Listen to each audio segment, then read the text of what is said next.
Halo, Mati.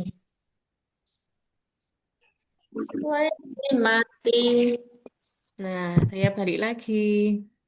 Eh, Nggih, saya jawab pertanyaan dari Bu Purwati tadi. Bu Purwati nggih?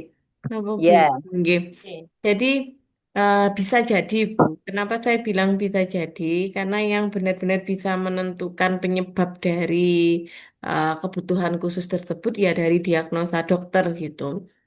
Nah, kalau sependek pemahaman saya terkait disabilitas netra, disabilitas tuli, disabilitas wicara, itu lebih banyak yang tidak genetik malahan. Karena beberapa teman tuli saya itu orang tuanya juga tidak tuli gitu. Tapi dia tuli. Bahkan ada teman tuli yang punya anak, anaknya tidak tuli gitu. Tapi ada juga yang memang ada keturunan gitu. Jadi dari orang tuanya dia tidak tuli, orang tuanya dia tidak tuli, tapi kakek neneknya ada yang tuli.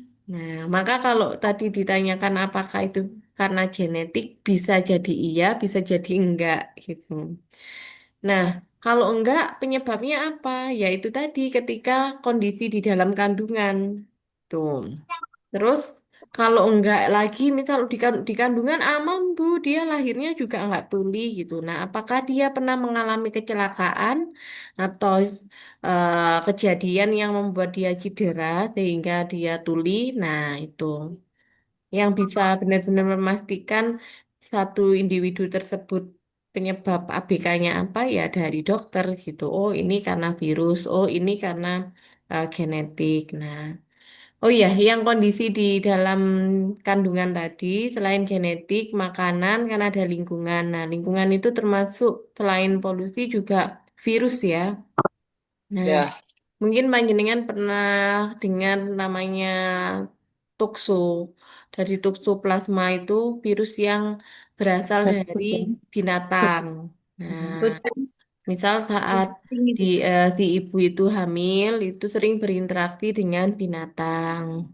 Tuh. Kucing itu. Nah, kalau kucing itu biasanya iya ada yang seperti itu. Tapi kalau kucing-kucing yang di rumah itu seharusnya kan sudah dirawat ya. Kalau dirawat itu kan ada suntik antivirus, antibakteri. Kalau yang benar-benar dirawat ya. Tapi kalau interaksinya banyak dengan kucing-kucing liar, nah itu yang apa ya, yang mengkhawatirkan itu. Karena memang dari bulu-bulu kucing itu juga bisa berdampak pada perkembangan janin. Bulu kucing yang tidak sehat ya. Tapi kalau yang di rumah-rumahan itu yang Kalau benar-benar bulu kucing yang dirawat tidak kan perawatannya mahal itu ya. Jadi ada salonnya, ada dokternya sendiri. Nah, itu kemungkinan kecil membawa virus tukso itu. Itu sih. Ya, jadi semoga terjawab dari pertanyaan Bu Purwo tadi. Ada kalau lagi? ayam, Bu. Kenapa? tanya bunda, tanya Ayam Iya, Ayam, suatu dua misal. jam. ayam. Ya, Iya, Oh, iya. Ayam, ya itu yang bisa benar-benar memastikan virus ini didapat dari mana, itu kan dokter ya. Tapi kalau misal interaksi sama ayam itu benar-benar sangat intens, sampai diapa nanti ayamnya sampai enggak. masuk Kadang-kadang kan, virusnya. kadang ayam kampung itu loh, Bun, ayam kampung. Kadang-kadang kalau sudah sore belum pulang ke kandang, akhirnya dipegang dulu, dimasukkan ke kandang. Gitu. Digendong ayamnya. tapi biasa nggak apa-apa kok. Iya, kalau hanya interaksi yang apa nggak terlalu intens banget, nek Iya, mau iya, busa-busa ayam aja, Iya, insya Allah enggak. biasanya kalau sama kucing ya Bu ya. Kenapa? kucing, ya, kucing. Ya, kalau kucing itu ada memang penelitiannya, tapi kalau perkembangan zaman saat ini ya, kucing-kucing yang di rumah yang dirawat ada dokternya, terus ada salonnya, itu malah kecil kemungkinan membawa virus gitu. Tak gendong, Bun, kalau sama kucing. Kalau yang Lalu, beberapa waktu lalu sempat booming itu kan cacingan ya dia. Jadi eh, karena hidupnya itu ada di atas kandang, campur sama kambing, campur sama ayam, jadi satu. Dia habis mainan sama anjing sama ayam, dia nggak cuci tangan. Akhirnya cacingan Astaga. itu terjadi itu ya bukan karena dia Soal itu ya. ngusai ayam, bukan ya, karena dia hidupnya ya sama ayam sama kambing jadi satu. Ada kotoran ayam, kotoran kambing di situ, dia mainnya sama itu. Nah, itu kan interaksi yang saya maksud tadi, interaksi yang intens banget gitu. Maka kesempatan untuk bakteri atau virus masuk itu sangat tinggi. Nek mung busa Ya. ayam ayo Rabu. Kayak ayamnya digendong terus di situ. Nah, itu baru. Gemes. Nggih monggo Bu Fatona. Ya, mau tanya Bunda. Ini Nggih monggo. kalau sesar rata-rata kan tadi dibilang kuning, nggak kena kuning ya Bunda. Eh, Kenapa? kuning itu apa berbahaya? Oh nggih kuning. Nggih. Kena kuning itu apa berbahaya Iya. untuk bayi? Nggih. Ya, itu saja Kuning Bunda. nggih. Kuning pada bayi nggih, sanes kuning pada orang dewasa karena sakit Ya, liver bukan nggih. Tapi ini ya. Bukan pada bayi. Tapi sebenarnya itu eh, sama, cuman kasus yang berbeda gitu. Piye ya? Istilah kuningnya itu karena disebabkan oleh kerja empedu yang masih belum maksimal sehingga yang namanya bilirubin itu apa ya? Itu istilah dokternya. Kalau dokter bilang itu ini bilirubinnya tinggi, jadi si anak ini kukunya kuning, terus badannya ini kuning. Kasusnya seperti orang dewasa yang memang Ya, kerja empedunya itu masih kurang maksimal. Nah, kalau ditanya Kuning. itu bahaya atau enggak, ya kalau dibiarin ya bahaya, Bu. Ya, bayinya bisa nggak mau minum, jadi nggak mau minum ASI, dia sampai dehidrasi. Kalau dibiarin nggak diapa-apain ya bahaya. Tapi saya rasa kalau ibu-ibu yang ya pada umumnya ibu-ibu yang tidak mengalami gangguan depresi atau baby blues itu ketika tahu ketika tahu anaknya kuning pasti akan melakukan cara gimana anaknya biar nggak kuning gitu kan. Kalau dibiarkan terus dibiarin biasanya gitu aja, itu alah kok kuningnya udah hilang-hilang sembuh Bunda sendiri gitu. biasanya. Kenapa? Iya, hilang. Dijemur biasanya, Bunda, dijemur. Oh ya, ya Dijemur pagi dijemur, pagi nggih. pagi. Karena untuk menurunkan bilirubin itu kan dengan tubuhnya terjaga hangat gitu loh. Jadi tetap hangat tubuh si bayi itu. Makanya kalau dibawa ke rumah sakit itu ASI harus intens terus dimasukkan ke inkubator. Inkubator, Ya, iya. karena di di situ itu bisa diatur suhunya, suhu inkubator itu bisa diatur sehingga sesuai untuk si bayi itu. Kalau orang dulu kan itu ya, selain dijemur, anaknya ditaruh di bawahnya lampu yang pirang watt gitu ya. Nah, Ya. itu ya itu Ya, pro pen- kontra ya. Jadi kalau memang hangat iya hangat gitu kayak anak ayam gitu kan ya. Dimasukin di kardus terus dikasih lampu gitu ya. Nah, tapi untuk bayi, kenapa? Kalau ya, kalau untuk bayi itu jika penempatan lampunya terlalu dekat dengan mata, lah itu berbahaya gitu. Karena jangankan bayi, coba panjenengan yang tidur di situ lampunya cuwidek banget kenapa enggak? Iya, nggak silaun gitu.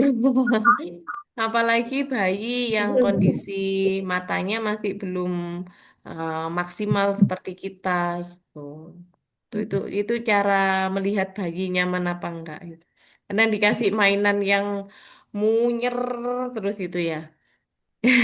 Nah, kalau lulusan PIAUD, nanti kalau ngadu orang melahirkan, jangan dikadu mainan yang munyernya cepet itu jangan gitu. Silakan dites Iya. dulu jenengan di bawah mainan itu pusing nggak?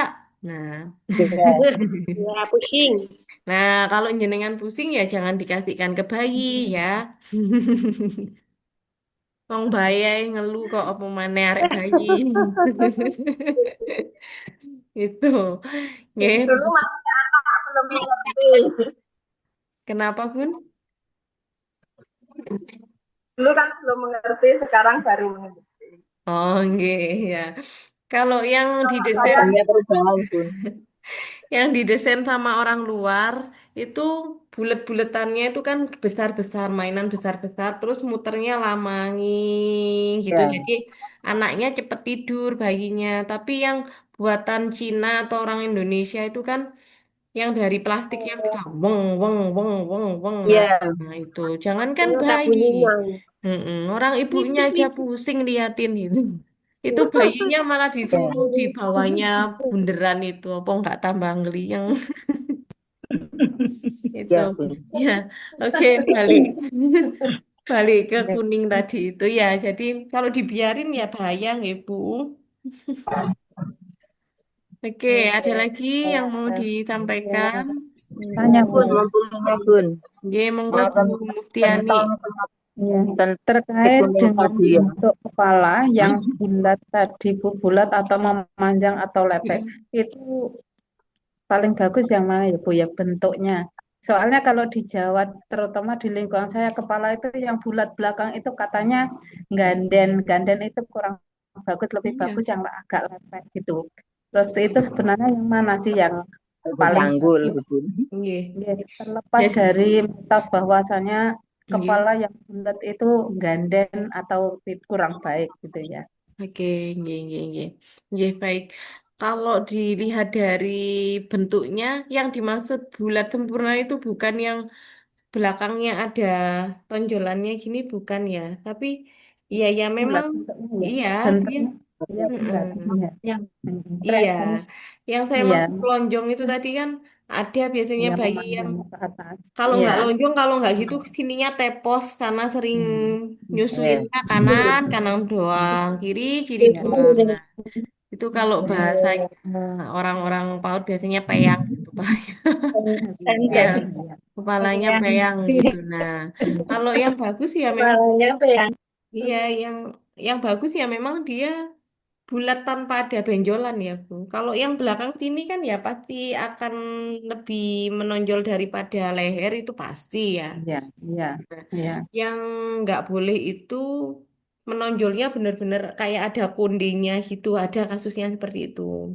Nah, Oh, kalau bukan, bukan. ada Ya, Itu kondenya seperti menonjolnya bentuknya itu yang bulat gitu, Bu. ya itu yang nggak bagus gitu. Jadi Iya. intinya nggak ada benjolan lah itu. Enggak. Dan nggak peyang juga. Kalau bayi Iya. peyang gimana gitu? Kalau masih bayi itu masih bisa diatasi. Bu anak saya yang ketiga itu sempat peyang kepalanya karena saya lebih nyaman Oh, nyusuin itu hadap ke kiri. Jadi kepala bayinya itu yang kanan itu peyang gitu, agak tepus gini. Nah itu ya Tapi udah kalau dikusukin gini terus kalau nyusuin mulai ganti arah ya udah dia balik sendiri. Kalau masih bayi segera di apa tindak itu besar Iya. kemungkinan balik gitu. Tapi kalau udah besar nah itu nggih Bu. Iya. Baik, ada lagi yang mau Bu, disampaikan? bu, Nggih. bu, bu, ya, bu Oh saya iya. itu punya murid itu kok menakutkan ya bu. Hah? Dia itu bisa melihat Nggih Bu, sesuatu kok enek yang orang lain menakutkan. nggak bisa lihat itu. Takut kan gitu ya toh, Pripun Bu. Bu yang takutnya Kadang-kadang ini bagaimana Bu? tiba-tiba dia itu bilang, bu, di kelas itu ada orang lari ke belakang, dicari bu, katanya ada orang Oh, lari ke belakang. oh Itu indigo bu itu namanya. Itu gimana bu? Apa itu termasuk ABK? indigo Ya, mungkin. ini Yang materi lebih. materi perkuliahannya Bu Ari ini teorinya Vygotsky bahwa anak usia dini itu mempunyai teman imajiner bahkan dia untuk indigo.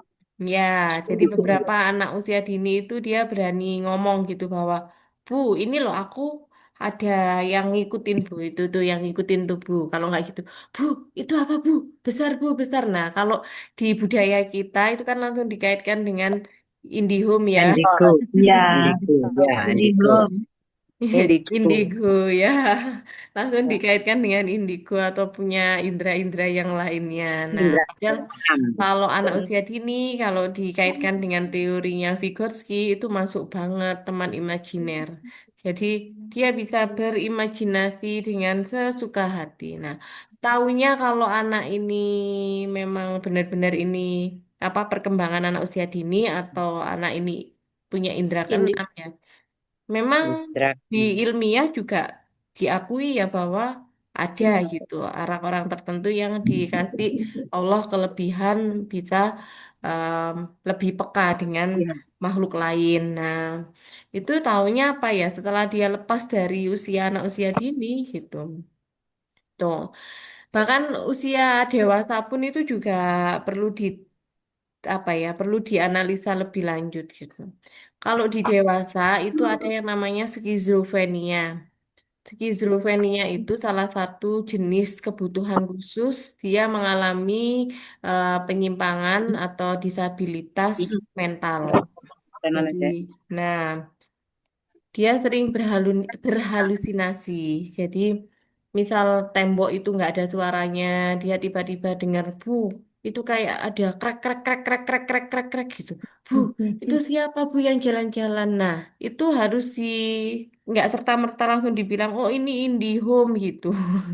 Nggak ya, harus dicek lebih dahulu bagaimana latar belakangnya dia. Kalau dia pernah mendapatkan trauma atau punya apa ya trust issue atau punya apa ya yang paling sering sih trauma karena pernah saya menghadapi mahasiswa yang seperti itu masih muda sekali anaknya itu kamu mulai melihat hal-hal aneh seperti itu sejak kapan gitu sejak orang tua saya bercerai itu sudah warning ting oh iya, ya oke sudah terus bermasalah. apakah setiap hari melihat itu gitu? Kalau saya capek, dia bilang gitu.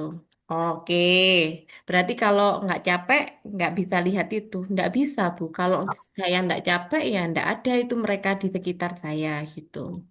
Oke, terus kamu kalau tidur malam, susah nggak tidur malamnya? Kadang susah, kadang enggak, tapi lebih sering saya susah untuk tidur malam. Oke, sudah ada indikasi-indikasi itu. Saya tidak akan memberikan judgement karena itu bukan wilayah saya, gitu. Terus apalagi yang kamu rasakan? Sering khawatir nggak itu? Sering, Bu, saya sering khawatir. Saya merasa kalau saya itu sebenarnya layak untuk tetap hidup nggak sih? Wah, ini. Wah, Nah, ini sudah tiang tiang tiang terus nih. Kamu dampak ini. mau ya, terus dia dia jawab-jawab pertanyaan saya yang lainnya terus kamu pengen tahu nggak sebenarnya yang kamu rasain ini apa gitu. Iya, Bu, saya takut kalau saya ternyata tiba-tiba punya indera keenam gitu. Oke, biar kamu nggak takut, biar kamu juga lebih tenang, mau nggak manut sama saya gitu, saya bilang. Ngapain Bu gitu? Ayo ke psikiater gitu. Jadi silakan ke psikiater. Ternyata benar. Begitu ke psikiater, dia masih di antrian, masih belum masuk ke ruangan dokternya, itu tiba-tiba kambuh. Jadi dia udah gemeteran, mungkin karena dia terlalu overthinking dengan aku, nanti diapain ya sama psikiater gitu ya. Ya, betul. Nah, diagnosanya itu jadi skizofrenia yang ringan, tapi depresinya masuk ke anxiety yang berat. Jadi anxiety itu apa ya? Khawatir, overthinking gitu. Nah, itu. Jadi sebenarnya dia tidak bisa melihat makhluk gaib. Makhluk gaib yang menurut dia ada itu dari halusinasinya dia. Halusinasi. Ya, dari pikirannya dia sendiri. Itu mahasiswa. Ada yang seperti itu. Nah, Tapi apalagi kadang kalau di kampung dimanfaatkan, Bun, ada orang seperti itu dimanfaatkan, itu ya, tahu ke barang gaib, ditanya ini, saya harus bagaimana, ada itu oh harus takutnya. ditanyain nomor togel. Kadang kayak gitu, kadang itu tanya ini Iya, kenapa kok seperti ini? Ayo tak delok-delok yang itu nah, soalnya ngerti. Nah, itu loh takutnya. ini makanya Kasihan. makanya apa kebermanfaatan sekolah itu kan sebenarnya gini nih ya menghaluskan rasa tidak serta-merta kita menjudge atau kita langsung menyalahkan orang oh Ya, tempelan ini ya, orang oh ini kerasukan ini ya, kawanan ini gitu ya, padahal dia iya, punya Bun. trauma gitu nah itu sudah depresi masih dibilang jadi dukun lagi wah tambah Ya, Itu nggih. Gitu. Jadi Iya, kalau di kasus psikologi itu banyak sekali, Bun. Jadi hal-hal seperti itu. Apalagi yang saya iya, Bu. hadapi itu sekarang anak-anak remaja, ya, anak-anak mahasiswa yang Masya Allah sekali itu. Jadi isu-isu tentang bunuh diri itu sangat-sangat itu. Makanya saya selalu bilang ke kelas-kelas yang mayoritas anak-anak remaja itu, kalian kalau Daulat persahabatan. ya, jadi sebenarnya dosen itu juga apa pusing juga kalau kena anak berkebutuhan khusus yang seperti itu. Ini gara-gara ngomongin tadi apa halusinasi itu ya, teman Iya. imajiner. Jadi eh, merembet ke yang lainnya. Banyak Bu, anak-anak sekarang itu yang secara mentalnya itu rapuh, jadi kena tugas banyak dikit gitu sudah mikir apa aku harus lanjut kuliah ya, apakah aku harus berhenti kuliah ya gitu. Dan itu dipikir sampai jeru gitu. Mungkin kalau generasi jenengan, generasi saya tuh tiba-tiba darah tinggi gitu. Tapi Iya. kalau Tahan gener banting dulu. Ya, kalau generasi mereka itu langsung kena gangguan jiwa gitu. Jadi sampai depresi, sampai ya perkara tugas itu gitu. Padahal hal habis kena dipikir ya dipikir, gak kena ya wis lah. Yang penting kena dilakoni dilakoni, gak kena ya ditinggal mak cilok sih gitu loh.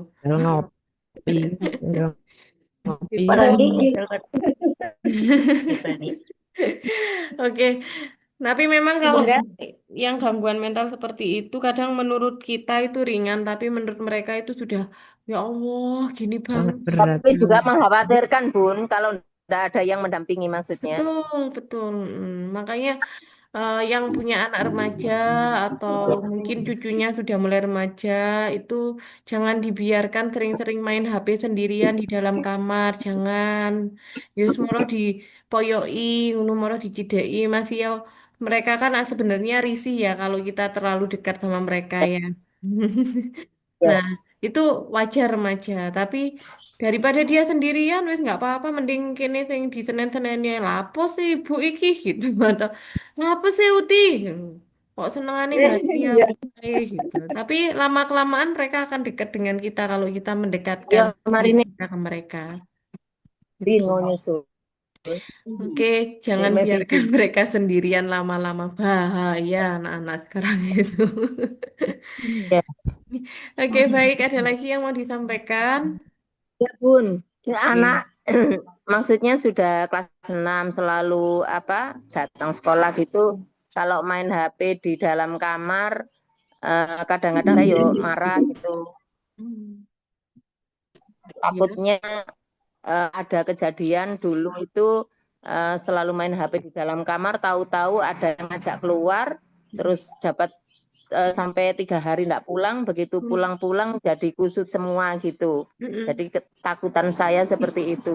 Terus harus bagaimana langkah saya untuk eh, mengatasi seperti itu, Bun? Kunci utamanya adalah komunikasi. Jadi, kalau anak itu terbiasa tidak komunikasi dengan kita, maka kalau jenengan sekarang sudah tahu bahwa ya saya mau nggak mau harus deket sama mereka, ya harus dipaksakan untuk Ya, sama mereka. Reaksi mereka pertama pasti akan marah-marah gitu. Lah apa sih ibu iki Iya. kok moro-moro kok ngene? Ibu iki lah apa sih ibu lah apa sih ini?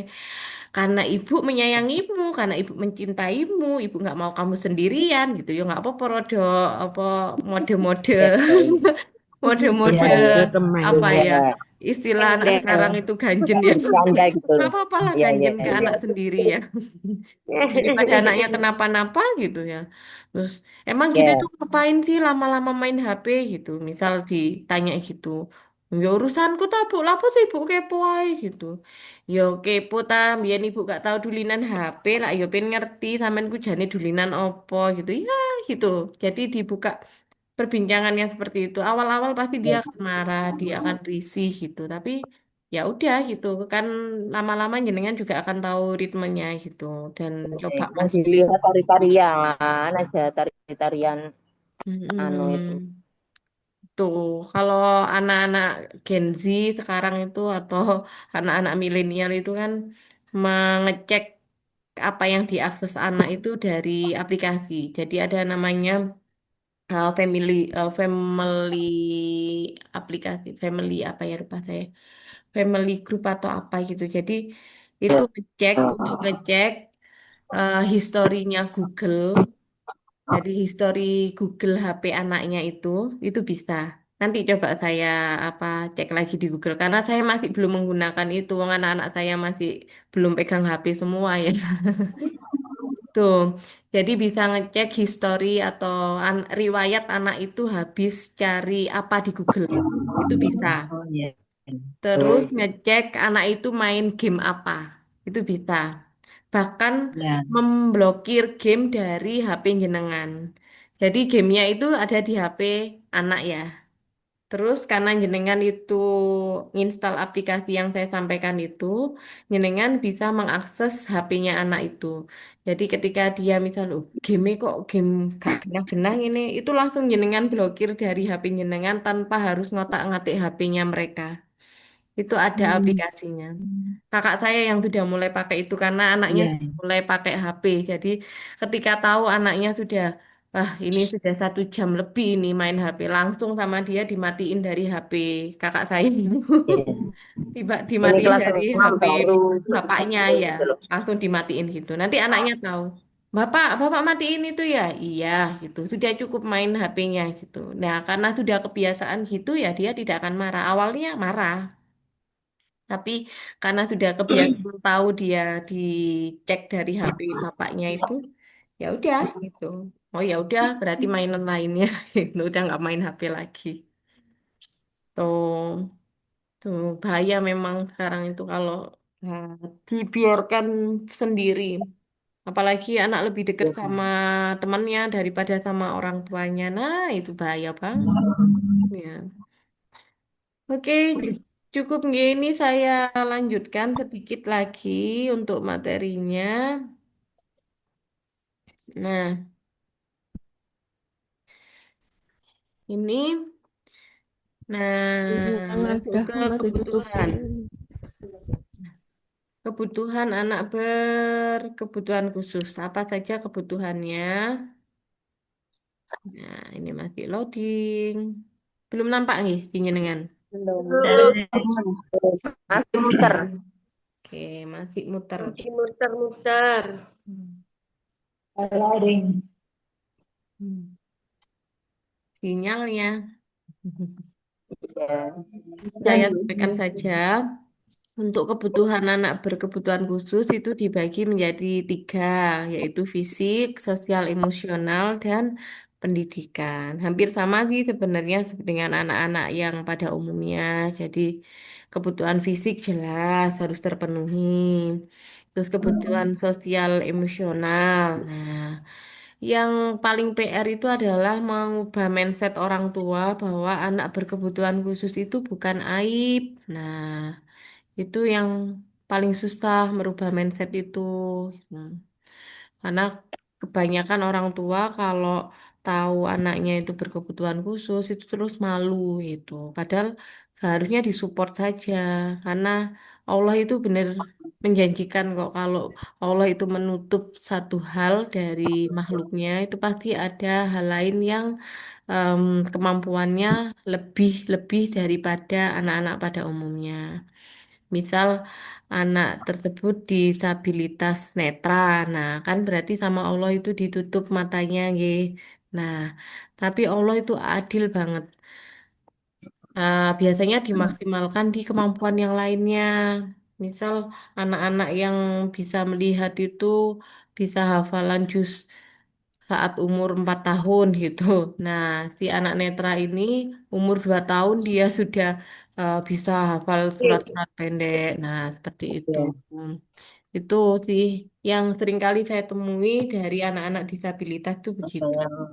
Jadi jangan khawatir, insya Allah pasti ada kemampuan yang dilebihkan sama Allah. Tuh. Nah, ini kok sih mau nyerai layari. Ya capek sepertinya. Bu, tapi suara saya masih terdengar jelas.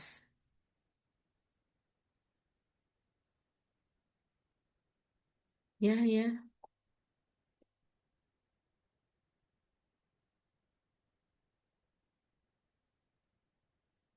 Halo? Ya, ya.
Telah meninggalkan saya.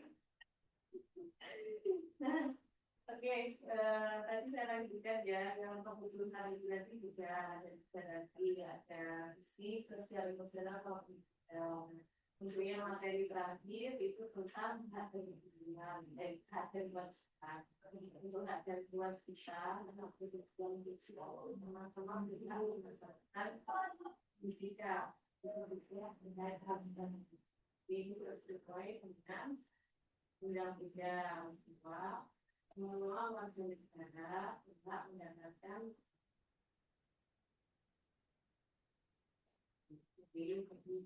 pula untuk anak-anak yang disabilitas berat bagaimana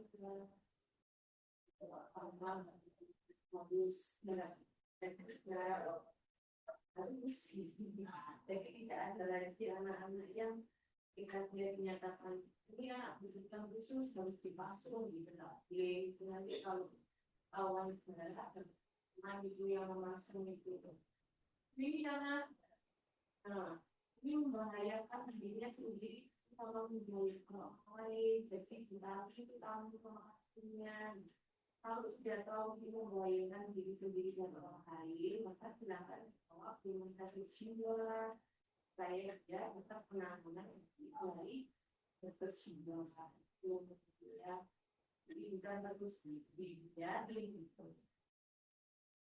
dia untuk apa dia menyakiti diri sendiri nah itu yang tidak boleh maka anak yang bisa berbicara suara tentunya itu karena sindrom yang berkenan atau kemampuan intelektualnya atau kemampuan kognitifnya menggunakan. Jadi paling pernah tahu anak-anak berkenan yang berkenan itu yang dia lebih baik itu pendidikannya apa? Pendidikannya saya pernah ke SLB dan saat itu dijelaskan sama dirinya. Ini pendidikannya ya sesuai dengan kebutuhan sama kemampuannya juga. Apapun pendidikannya melalui ilah. Nah, gitu. Jadi itu dasar ya. Jadi antara pendidikan satu sama lainnya itu pasti berbeda-beda pendidikannya.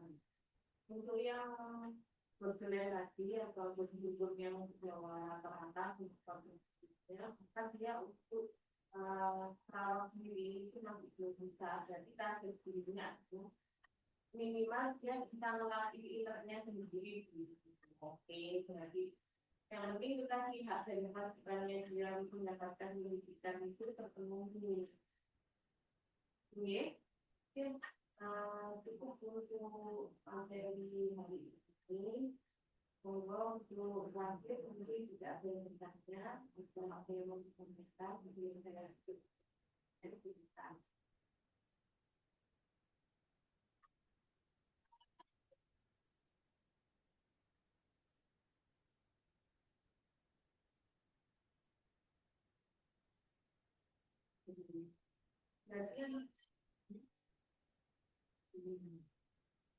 Jadi kan dia memang gangguan apa bisa berikan fisiknya, dia tidak bisa kontrol keluarnya dirinya dia gitu. Jadi dia tidak bisa mengkondisikan tidak bisa aja hilang, tidak bisa. Kalau kita memang dia bisa terapi, saya kesadaran untuk sarafnya tidak mengendalikan air liur itu ada gitu. Kalau dilihat dari kemampuan kognitifinya dia berkembang seperti biasanya, kan sebenarnya tidak ada masalah ya, yang dia mau melatih hilangnya. Kalau disuruh melatih kan nanti bisa.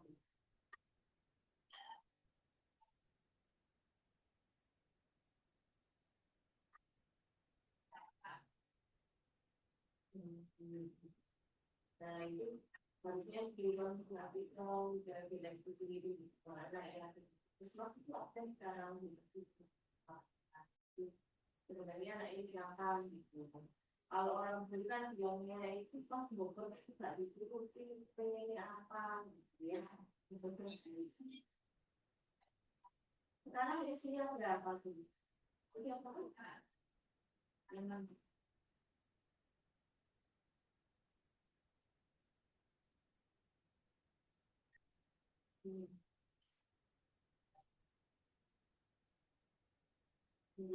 memang harus ada treatmentnya dan yang kita treatment itu ya artinya adalah ahlinya ya orang yang itu dideteksi dari sampai itu seperti jantangan, psikiater, ya dicek itu kalau programnya bisa berarti yang bisa memberikan terapi kan dari spesialis sana ya. Kalau dibiarkan mungkin kita berputar ya gitu ya kita melatih ini tapi kita tidak dia untuk kontrol supaya ikannya atau ininya nggak semua belum ada gitu kan itu yang harus dulu tidak bisa hanya dengan disuruh terus gitu karena dia tidak bisa mengendalikan sarafnya ini yang harus diperbaiki. Oke, apapun berarti boleh mau turun.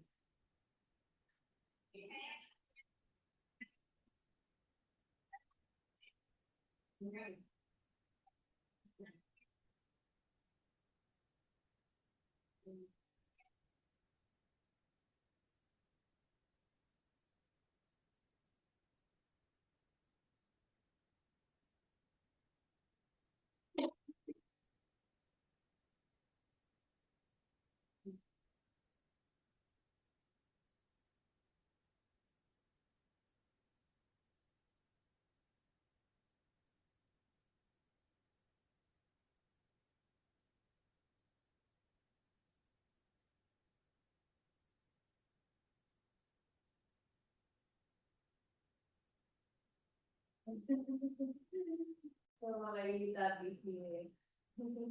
Dan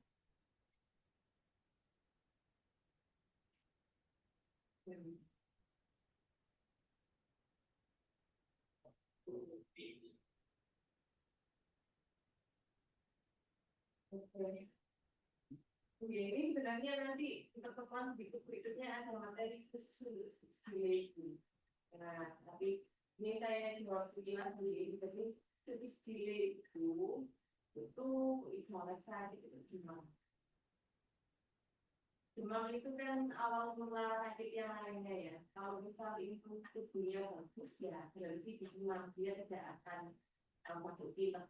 Tapi kalau imunitas tubuhnya bagus, setelah demam dia akan keluar lebih dalam fungsi. Jadi itu seperti itu. Nanti dokter kalau menganalisis itu pengarah kemana? Stile ini kita mengarah ke agensi. Kalau memang tidak berhenti stile, bisa salah ADHD atau autism. Nah, terkait perilaku anak itu beragam sekali. Ada yang dipraktis, ada yang paling sering itu susah fokus. Yang paling sering itu susah fokus. Ini kan praktis. Ya, ini materi sendiri. Tapi nggak apa-apa ini tempat saya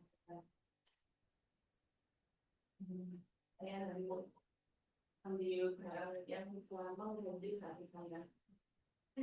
Dan kalau yang pernah saya tahu terapi yang asli yang pertama itu dia harus terapi fokus dulu. Jadi dia harus bisa mengkondisikan diri, bisa mengaku aku ini, aku mau nangis, aku sedih, aku. Kalau pertama itu dia harus diri. Jadi dia harus jadi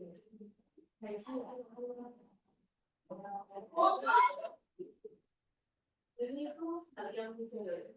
Bahkan kita punya mudah ya, tapi bagi mereka juga itu kata sampai waktu yang lebih dari jangankan 5 menit, kurang dari 5 menit itu intinya dia sudah mau asli.